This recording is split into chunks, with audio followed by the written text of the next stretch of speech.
This channel does not promote any violent, harmful, or illegal activities. All content provided by this channel is meant for an educational purpose only.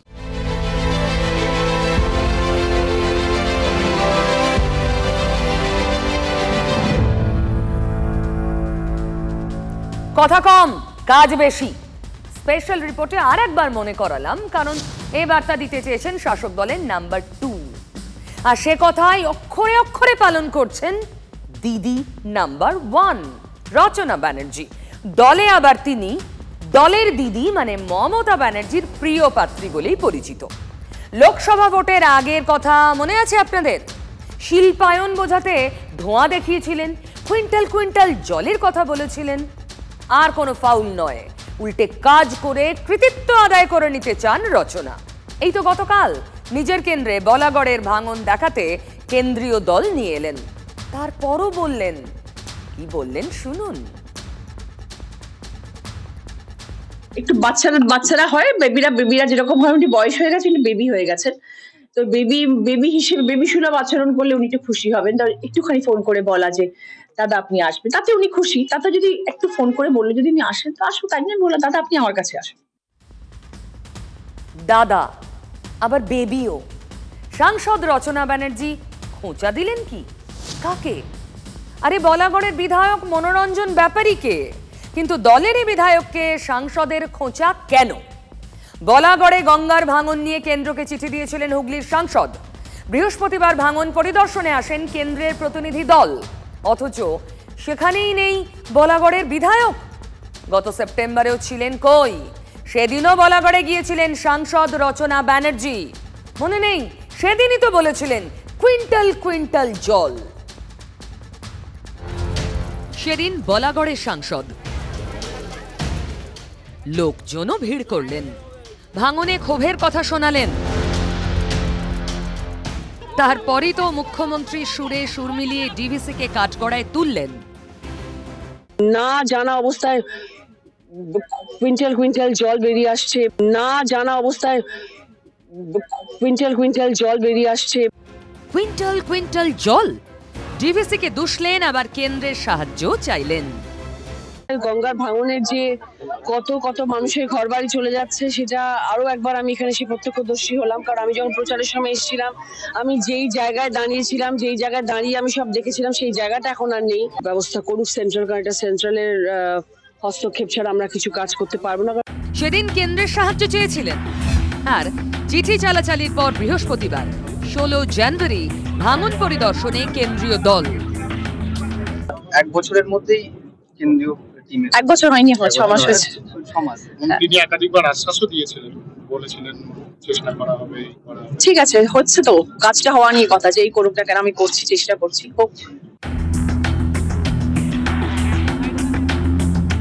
বলাগড়ে ভাঙন দেখতে central team, অথচ গড়হাজির বিধায়ক। গুরুত্বপূর্ণ জায়গা বলাগড় বিধানসভা আপনার, সেখানে আপনি অনুপস্থিত কেন? 9টা পঞ্চায়েতকে ঘিরে রেখেছে চাঁদের মতো, বাঁকা চাঁদের মতো। 9টা পঞ্চায়েত ভাঙন কবলিত। এটা নিয়ে মাননীয় সাংসদ যেরকম লোকসভাতে কথাটা তুলেছেন, বিধানসভাতে আমিও তুলেছিলাম এই একই কথা। আজকে কেন্দ্রীয় পর্যবেক্ষক টিম এসছেন। যদি এই ভাঙন রোধ করা যায় তাহলে বহু মানুষ উপকৃত হবে। মানে বিধানসভায় মনোরঞ্জন ব্যাপারী একই ইস্যু তুলেছিলেন, ক্রেডিট নিতে চাইলেন। তবে জয়ের হাসি কিন্তু রচনার মুখে। বলাগড়ে কেন্দ্রের দলকে এনেই তো বিধায়ককে কিস্তিমাত করে দিলেন সাংসদ। তারপর বেবি সুলভ নয়, দুধের রাজনৈতিক নেতার মতো মক্ষম চালটাও দিলেন। বলাগড় থেকে ফিরে সুগন্ধায় তার অফিসেই ডেকে পাঠালেন বিধায়ককে, মনোরঞ্জন ব্যাপারীকে। কেন জানেন? কাজের হিসেব চাইতে। বললাম যে আপনি এতদিন ধরে কি কাজ করলেন এমএলএ হয়ে, আপনি কি, কারণ আমি এতগুলো স্কুলে ভিজিট করলাম, তাদের অনেকের অনেক রকম আক্ষেপ আছে যে এই হচ্ছে না, ওই হচ্ছে না, সেই হচ্ছে না। তাহলে আপনি বিধায়ক হিসেবে নিশ্চয়ই কোনো কাজকর্ম করেছেন, তা আপনি কি কাজ করলেন যদি আমাকে একটুখানি জানান তাহলে। আপনার কাছে আপনার কত টাকার কাজ করেছেন সেই খতিয়ান চেয়ে পাঠিয়েছে? আমার কাছে সেই খতিয়ান চেয়েছে এবং আমরা 24 ঘন্টা সময় নিয়েছি, কারণ আমরা ওইটা প্রস্তুত হয়ে আসিনি। 24 ঘন্টার মধ্যে ওনার কাছে আমাদের খতিয়ান আমরা পৌঁছে দেবো। আগামী দিন যখন পাবলিকের সাথে কথা বলবো, মানুষের সাথে কথা বলবো, তাহলে মানুষকে বলতে পারবো যে আপনাদের বিধায়ক তো এই কাজ করেছে আপনাদের জন্য। তো সেটা আমার জানা সাংসদ হিসেবে দরকার। সেই হিসেবে আমি ওনাকে বললাম আমাকে একটা ফাইল পাঠাবেন যাতে আমি জানতে পারি আপনার কি কাজ হয়েছে। দাদা, এতদিন পর আপনার কাছ থেকে হিসাব চাওয়ার কারণটা কি? ওনার মনে হয়েছে চাওয়া উচিত, চাইছেন, চাওয়ার তো কোনো চাওয়ার অধিকার আছে এবং উনি চাইতেই পারেন, কিন্তু আমি তো আমার জায়গায় পরিষ্কার আছি। আপনি কি বুঝলেন? সাংসদ বিধায়কের কাছে কাজের হিসেব চেয়ে রাজনীতির আয়নাটাই কি দেখাতে চাইলেন? আর নরমে গরমে কৌশলে মনোরঞ্জনের মানভঞ্জনের চেষ্টাও করলেন। ওই যে নিজেই বিধায়ককে ফোন করলেন সাংসদ। কি হলো, কেন? না মানে আমি ওনাকে দেখতে পেলাম না। আমি ভেবেছিলাম আজকে উনি থাকবেন, আজকে একটা আমাদের এত বড় একটা দিন ছিল, তো আমি ভেবেছিলাম ওখানে আমাদের এমএলএ উপস্থিত থাকবেন, কিন্তু না দেখতে পেয়ে আমি তারপর এখন ফিরে এসেছি সব কাজ সেরে। তো আমি ভাবলাম ওনাকে একবার ডেকে পাঠাই। তো আমি ওনাকে বললাম যে আপনি আসুন আমার অফিসে। উনি চলে এলেন। ওই অঞ্চলে যারা দায়িত্ব আছেন, নেতৃত্বে কর্তৃত্বে আছেন, তারা কেউ আমাকে খবর দেওয়ার প্রয়োজন হবে না। আমি সাংসদকে কেন ফোন করে বলেননি যে আমি যাব ওখানে? আমাকে কেন বলা হয়নি আপনি আসুন? আমন্ত্রণ তো কেউ করবেন, এটা একটা দলীয় কাজ। আমরা সবাই মিলিতভাবে পরিবারের মতন সবাই মিলেমিশে কাজ করছি। দিদি বারণ করেছে? দিদি লোকসভা ভোটের সময় তিনি বলেছিলেন আমাকে নিশ্চুপ থাকতে, তখন থেকে আমি নিশ্চুপই আছি। দলের কোনো কর্মসূচিতে যাচ্ছেন না? ডাকলে যাবো, কিন্তু কেউ ডাকে না, আমি যাইও না। কারণটা কি? এটার কারণটা জানি না, আমি জানি না, ওনারাই বলবেন। আপনাকে যারা ডাকেন না তারা বলতে পারবেন কেন ডাকেন না। মানুষ এক এক রকম। ওনার হয়তো মনে হচ্ছে যে আমাকে একটু পার্সোনালি ফোন করে ডাকুক, আমাকে কেউ একটু জানাক যে এটা হচ্ছে, আপনি আসবেন। এটা একটা মানে একটু বাচ্চারা হয়, বেবিরা যেরকম হয়, উনি বয়স হয়ে গেছে, কিন্তু বেবি হয়ে গেছেন। তো বেবি হিসেবে বেবি সুলভ আচরণ করলে উনি একটু খুশি হবেন। আমার মানও নেই, আমার অভিমানও নেই। আমাকে দল যে দায়িত্বটুকু দিয়েছে আমি সেটা করছি। আমার কোনো অভিমান নেই, মান নেই, সম্মানও নেই, অভিমান তো দূরের কথা। ফলে আমি যেমন আছি তেমন আছি। একটুখানি ফোন করে বলা যে দাদা আপনি আসবেন, তাতে উনি খুশি। তাতে যদি একটু ফোন করে বললে যদি উনি আসেন তো আসুন, তাই নিয়ে বললাম দাদা আপনি আমার কাছে আসেন। রচনা কিন্তু এবার বেবি সুলভ আচরণ করলেন না, দুধের রাজনীতিকের মতোই আচরণ করলেন।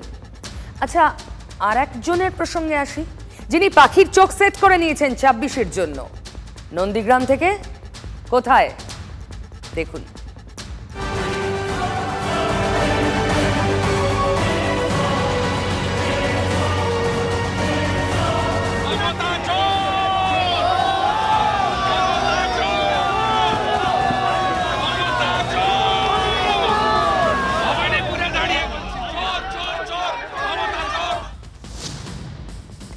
ছাব্বিশে তৃণমূলের আঁতুড় ঘরেই নজর শুভেন্দু অধিকারীর।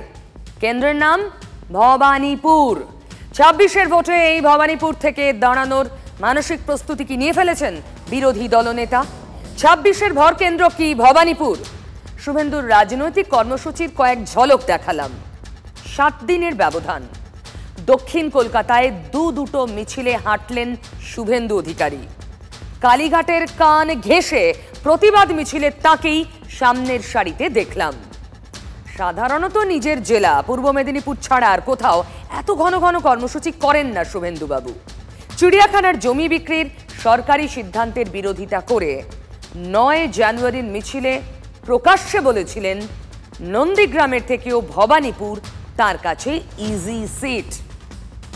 আমার তো মনে হচ্ছে যে নন্দীগ্রামের থেকেও ভবানীপুরটা আমার কাছে খুব ইজি। সেখানে আমি তো আমার চোখের সামনে নয়, দেখার সুযোগও ছিল না, কোথায় ঝোপঝাড় জঙ্গলে লুকিয়েছিল। তারপরে এদিক থেকে যেই যুবকরা তাড়া করলো পতাকা ফেলে, মমতা ব্যানার্জির ভাই কার্তিক ব্যানার্জির বাহিনী কোথায় যে পালালো আর খুঁজে পাওয়া গেল না। এবং আমার তো মনে হচ্ছে যে নন্দীগ্রামের থেকেও ভবানীপুরটা আমার কাছে খুব ইজি। বিরোধী দলনেতা ওইসব জায়গায় গিয়ে যে মিছিল টিছিল করেছেন, তাতে যা খবর পাওয়া গেল স্থানীয় কোনো মানুষ, স্থানীয় বিজেপি নেতা টেতা তাও নেই, বাইরে থেকে লোকজনকে নিয়ে গিয়ে গুটি কয়েক লোক মিলে কিছু কুৎসা করা হয়েছে, কিছু বিভ্রান্তি ছড়াবার চেষ্টা হয়েছে। এই করে ওই এলাকায় বা বাংলার মানুষের কাছে কোনো সাড়া পাওয়া যাবে না। শুভেন্দু অধিকারী তাহলে ভবানীপুরের দিকে তাকিয়ে পথে নেমে পড়েছেন। হেড অন যেতে চাইছেন, সরাসরি সংঘাত, নাকি হিন্দুত্বের তাসেই খেলা ঘোরাতে চাইছেন? হিসাব করতে হয়, শুভেন্দু অধিকারী জানে। প্রফেসর ক্যালকুলাসকে দেখতাম হাতে কম্পাস নিয়ে ঘুরতেন, কখন কোন দিন কোন দিকে তীর থাকবে সেই দিকে হাঁটতে শুরু করতেন। টিনটিনে আছে প্রফেসর ক্যালকুলাস। মুসলিম ভোট বাদ দিয়ে আমরা ভোটে জিতি, আমি জিতেছি নন্দীগ্রামে। নন্দীগ্রামে 2000-এর লিডকে 8000 করেছি। মুসলিম এলাকায় আমাদের ব্যাপারটা নাই।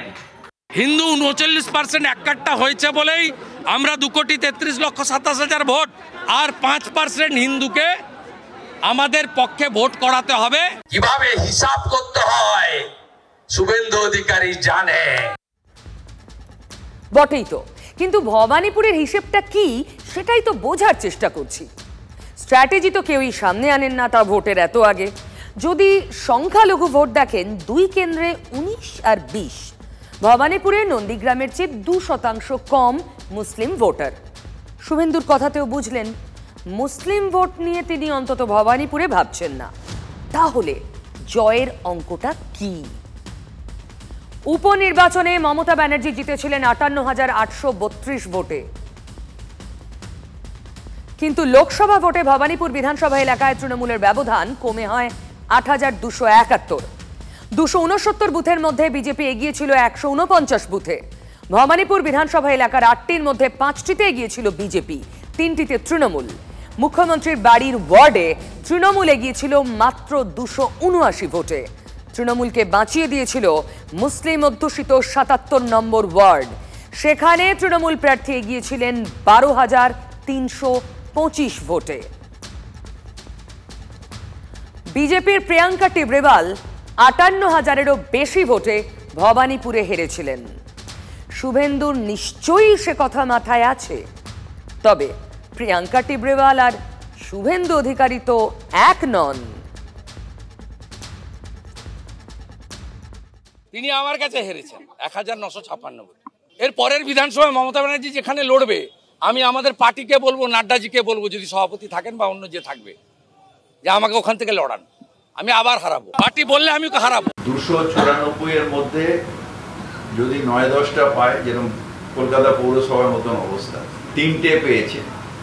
144টার মধ্যে 3টে। ভবানীপুরের ওয়ার্ডগুলো নিতে পারে, যেখানে বড় বড় কথা বলছে। Empty vessel sounds much. ওই মিথ্যাবাদী মমতা ব্যানার্জিকে উত্তর নন্দীগ্রাম দিয়ে দিয়েছে, 1956 ভোটে হেরেছে। ডিক্লেয়ার হয় মমতা বন্দ্যোপাধ্যায় জিতে গেছেন, তারপরেও আবার ডিক্লেয়ার হয় কিছুক্ষণ পরে না হেরে গেছেন। এসবের মধ্যে একটা কারচুপি ছিলই। তাহলে মমতা বন্দ্যোপাধ্যায় বাংলার যেখানেই দাঁড়ান না কেন, সবটাই তার জন্য সহজ সিট।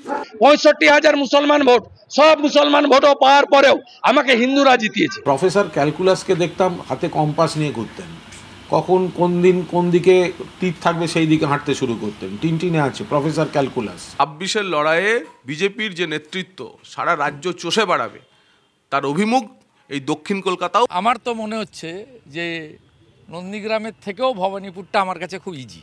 এখন প্রফেসর ক্যালকুলাসকে তো কম্পাস যেদিকে, যখন যেরকম আবহাওয়া দিনক্ষণ দেখে ওই ক্যালকুলেশন কম্পাসে তিনি চলেন। নির্বাচন নির্ভর করে সমসাময়িক অবস্থার উপরে। ভবানীপুরের যে জনবিন্যাস, সেই জনবিন্যাস আমাদের পক্ষে, বিশেষ করে বাংলাদেশ পরিস্থিতি, আরজিকর পরিস্থিতি এবং তার অনুবর্তী পদক্ষেপ হিসেবে যে সদস্যতা অভিযানে ভবানীপুর থেকে আমরা ব্যাপক সাড়া পেয়েছি, তাতেই বোঝা যাচ্ছে যে ভবানীপুরের মানুষ তারা বেরিয়ে এসে যেভাবে আমাদের সদস্য হয়েছে, আমরা আমাদের কাছে এটা একটা বড় সূচক যে ভবানীপুরে আমরা বড় ধাক্কা দিতে পারবো। জগন্নাথ চ্যাটার্জি বিজেপির নেতা জনবিন্যাসের থেকেও জোর দিচ্ছেন সদস্য সংগ্রহে। শুধু দক্ষিণ কলকাতায় 82,000-এর বেশি সদস্য হয়েছে নতুন। ওরা কি মনে করছেন এই মিসড কলের সদস্যেই সংগঠন চাঙ্গা হবে? 26-এ ভবানীপুরের সব হিসেব উল্টে যাবে এতেই।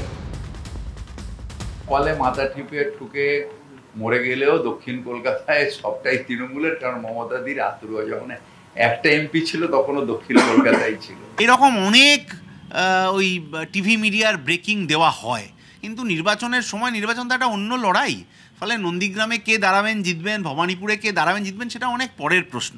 আসল প্রশ্নটা হচ্ছে যে বিজেপির এ রাজ্যের বিরোধী দল হিসেবে আরজি করের ঘটনায় হোক, সারদা নারদার দুর্নীতির তদন্তে হোক, যে লড়াইটা করার কথা ছিল সেই লড়াইটা কোনো একটা অদৃশ্য সুতোর টানে তাদের কাজ বন্ধ হয়ে গিয়েছে। শুভেন্দু অধিকারীর কথায় বিজেপি চলে না, তৃণমূলকে সাহায্য করা দিল্লির বিজেপির কাজ, ওই পথেই থাকতে হবে শুভেন্দু অধিকারীকে। দেখুন, শুভেন্দু অধিকারীর মাথায় নির্দিষ্ট অঙ্ক রয়েছে, আর সেই অঙ্কের হিসেব তিনি মেলাতে পারছেন, তাই তার কাছে ভবানীপুর সহজ মনে হচ্ছে।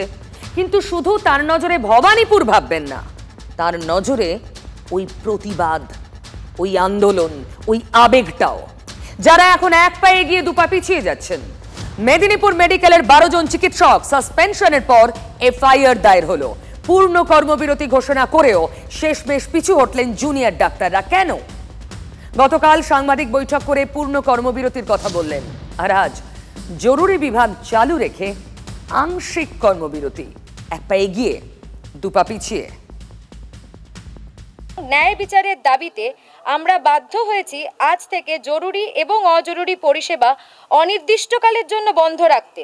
এই ধর্মঘট তখনই শেষ হবে যখন মিডিয়ায় ঘোষণা করা সাসপেনশন প্রত্যাহার করা হবে। দুটো ইনভেস্টিগেশন রিপোর্ট যখন চিফ সেক্রেটারি এবং হেলথ সেক্রেটারি আমার কাছে সাবমিট করেছেন এবং তারপরে তারা সাজেশন দিয়েছেন, সব সাজেশন মেনে নিয়ে 12 জনকে সাসপেন্ড করে দেওয়া হলো। সার্ভিস কিন্তু কোনো কিছুই বন্ধ নেই, সমস্ত ইমার্জেন্সি সার্ভিসে জুনিয়র ডাক্তাররা সবাই রয়েছেন। কিন্তু এখন আমাদের WBJDF টিম আসছে কলকাতা থেকে, তাদের সাথে মিটিং হবে এবং আমাদের ভেতরেও মিটিং চলছে। সেই মিটিংয়ের পরেই আমরা বলতে পারবো সিজওয়ার কতদিন চলবে, সিজওয়ার্কের ফর্ম কী হবে, আর লিগাল ব্যাটাকেলে কীভাবে আমরা এগোবো, সেগুলো পরবর্তীকালে আলোচনা করে মাধ্যমে। দেখুন, আন্দোলন নিয়ে ডাক্তাররা দুপা পিছলেন, আর তাতেই কি এক পা এগোলেন শুভেন্দু অধিকারী। ডাক্তার আন্দোলন নিয়ে একসময় হতাশা প্রকাশ করেছিলেন বিরোধী দলনেতা, বলেছিলেন আন্দোলনের অপমৃত্যু ঘটেছে। আর আজ ঝাঁপিয়ে পড়লেন সেই শুভেন্দু অধিকারী। আগামী সোমবারের মধ্যে সাসপেনশন উইথড্র না হয় আমরা প্রোগ্রাম ডিক্লেয়ার করব। সেটা মেদিনীপুর ওরিয়েন্টেডও হবে, স্টেট ওরিয়েন্টেডও হবে। সেটা ডক্টর শরদ্দত্ত মুখার্জি সকলের সঙ্গে কথা বলে তিনি সোমবার দিন বিকেলে প্রোগ্রাম ডিক্লেয়ার করবেন এবং ডক্টর সেলও থাকবে এবং MLA MP যারা আমরা অ্যাভেলেবল হব তারাও সঙ্গ দেব। অথচ সেদিন কি বলেছিলেন মনে আছে? ডাক্তারবাবুদের আন্দোলনের একাগ্রতা শুরুটা খুব ভালো, ফিনিশিংটা অত্যন্ত খারাপ। তাই এই আন্দোলনের আমি মনে করি অপমৃত্যু ঘটেছে। জুনিয়র ডাক্তাররা, আমি প্রথম থেকেই বলেছি, এরা অত্যন্ত মেধাযুক্ত, কিন্তু কিছু বাম এবং অতি বাম এদের আন্দোলনকে বিপথে চালিত করেছে। এ তো পুরনো কথা। এখন আন্দোলনেই ডাক্তাররা পিছলো আর এক পা এগোলেন বিরোধী দলনেতা। প্রসূতি মৃত্যুর ঘটনাকে সামনে রেখে আন্দোলনকারী ডাক্তারদের পাশে দাঁড়াতে চায় বিজেপি। জুনিয়র ডক্টরস ফোরাম যারা আছেন, নন পলিটিক্যালি লড়াই করছেন বা তারা সবাই মিলে করছেন, তাদেরকে কার্যত ভয় দেখানোর জন্য মেদিনীপুর কোতোয়ালি পিএসএ এই 12 জনের নামে নন বেলেবল অফেন্স দিয়ে সিওমইচকে বাধ্য করানো হয়েছে এফআইআর করতে। যে হেলথ ডিপার্টমেন্ট থেকে যেটা হয়েছে কমপ্লেন, সেই কমপ্লেনটাই তো FIR. It will be treated as FIR. এখন কি করা যাবে? যদি মুখ্যমন্ত্রীর ঘনিষ্ঠদের বাঁচাতে হয় তাহলে মুখ্যমন্ত্রী ডাক্তারদের উপর দায় চাপাবেন, এটাই নিয়ম। যখন যেরকমভাবে দায় চাপানো যায় সেরকম দায় চাপানোর সুযোগ আছে বলে দায় চাপিয়ে দিয়েছে। এখন বিরোধীরা যদি ইনি রাজনীতি করে, বিরোধীরা এটা বলছেন না কেন যে সিনিয়র ডাক্তাররা দায়িত্বে ছিলেন না কেন? সিনিয়র ডক্টর যাদের দায়িত্বে ছিল ওটিটা করা, তারা ছিলেন না কেন? কেন বলছেন কর্তব্য অবহেলা? আপনারই ডক্টররা, কোনো সেন্ট্রাল গভর্নমেন্টের ডক্টর ছিল না। আপনার ডক্টররা PM রিপোর্টে সেপ্টিসেমিয়া লেখার পরে আপনি কর্তব্য অবহেলার গল্প আনেন কি করে, এই প্রশ্ন করছি। এর মধ্যেই আবার কি হয়েছে জানেন? আরজি করের জুনিয়র ডক্টর আশফাকুল্লাহ নাইয়া, মনে আছে তো, তাকে তলব করেছে বিধাননগর কমিশনারেট। কেন? অভিযোগ, তিনি পিজিটি কিন্তু ইএনটি সার্জন পরিচয় দিয়ে চেম্বার করছেন। সেই আশফাকুল্লার পাশেও বিরোধী দলনেতা।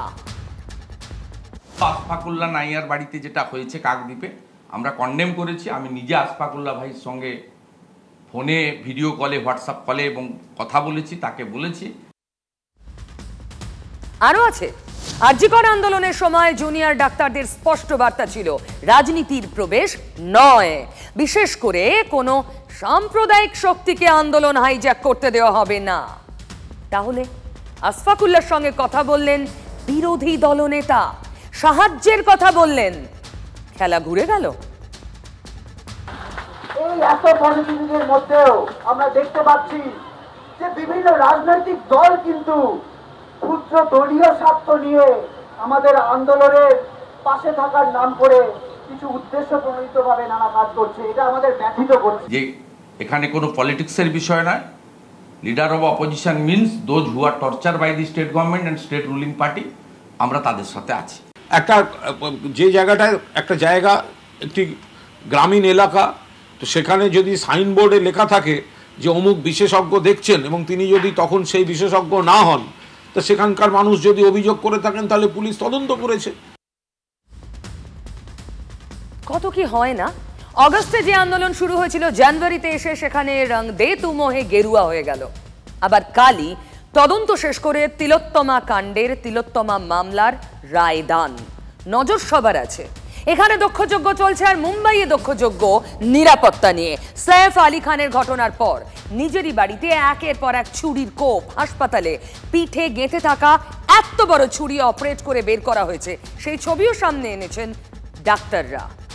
কিন্তু এত প্রশ্নের মধ্যেও অধরা উত্তর যা আরো জটিল হচ্ছে, তা হলো নিরাপত্তা কোথায়।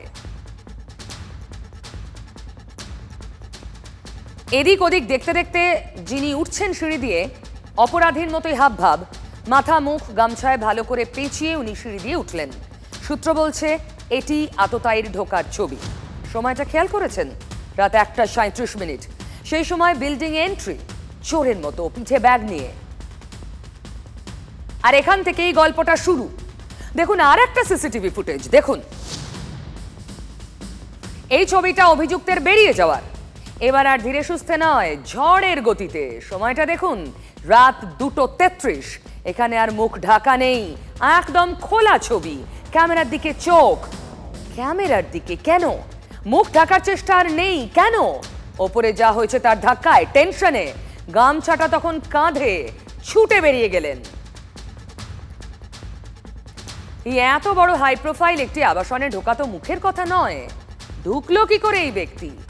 এই মদ্দা প্রশ্নের উত্তর অবশ্য এখনো আসেনি। সাইফ বেঁচে গেছেন, ভাগ্য ভালো, কিন্তু অনেক কিছু হতে পারত। বলিউড চিন্তায় সাইফ সেফ থাকলেও हम सब कंसर्न हैं, हम सब फ्रेटर्निटी से बहुत बहुत कंसर्न हैं। आपने इनडायरेक्टली पूछा, आप डायरेक्टली पूछते ज़्यादा रिस्पेक्टेबल लगता, you know, because we hope that Saif's health is better and we hope that he's feeling better. और I think हम सब बहुत ही शॉक थे जो हुआ उसके साथ, and we are hoping that you know उनकी health जल्दी recover करे. We are hoping and praying for him all the time. Mumbai से वेरी सेफ प्लेस, बहुत कमाल की है, सुरक्षा को कोई वहाँ पे दिक्कत नहीं है, बट ऐसे अनफॉर्चुनेट इंसिडेंट्स जो होते हैं, I think that keeps us on a toes कि हमें और ध्यान रखना चाहिए कि आगे ऐसे इंसिडेंट्स ना हो, और बिल्डिंग्स में और थोड़ी सी सिक्योरिटी, जो जितने गार्ड्स होते हैं, आई थिंक उन्हें थोड़ा सा और ध्यान रखना ज़रूरी है। সেফ সেফ এখন, কিন্তু চিন্তা বাড়িয়েছে এই তথ্য যে শাহরুখ খানের বাড়িতেও এই একই আততায়ী রেকি করে এসেছে। বিশ্বাস করুন, সাইফের বাড়িতে ঢুকে তার উপর হামলার আগে মান্নাতে নাকি রেকি করেছে দুষ্কৃতী। গত 14 জানুয়ারি মান্নাতের আশপাশে সন্দেহজনকভাবে একজনকে ঘোরাফেরা করতে দেখা যায়। 6 থেকে 8 ফিট উচ্চতার একটি মই ব্যবহার করা হয়েছিল। পাঁচিল টপকে ভিতরে ঢোকার চেষ্টা হয়, তবে পাঁচিলের ওপরে থাকা কাঁটা তারে আটকে যায় দুষ্কৃতী, তাই মান্নাতে ঢোকা হয়নি। প্রশ্ন এখানেই, তাতে কি একাই শামিল এই আততায়ী, নাকি এটা কোনো গ্যাংয়ের চক্র? প্রশ্নগুলো ধাঁধার মতো, পুলিশের কাছেও জবাব স্পষ্ট। এর মধ্যে ভালো কথা একটাই, ছোটে নবাব ধীরে ধীরে সুস্থ হচ্ছেন। Today when we have made him walk, he's completely okay to walk. He's on regular diet, and that's why we have taken a decision to shift him from the ICU to the normal special room. Major part was at the back, which was in the spine, thoracic spine we call. The sharp object was lodged inside, which has gone very deep, touching the dura and the spinal cord, but it has not damaged the spinal cord. Touch wood, he is very lucky. Saif Ali साहब का जब hospital आए थे तो मैं वो doctor था जो उनको फर्स्ट आवर में मिला हूँ। पूरा उनका उसमें ब्लड था। हॉस्पिटल में खुद वॉक इन आए हैं। He did not even take the stretcher. He has come walked in. फिल्मों में हीरोगिरी करना वो सब ठीक है, बट ये घर में आपके ऊपर कोई अटैक हो रहा है एंड आप as a hero you have actually acted. গ্রেফতার করা হয়েছে আমডাঙ্গার পঞ্চায়েত সদস্য আবু তালেবকে। তিনি তৃণমূল নেতা, কারণ তার বাড়িতে পাওয়া গিয়েছে 3 ড্রাম ভর্তি বোমা। এত বোমা কি করে এলো?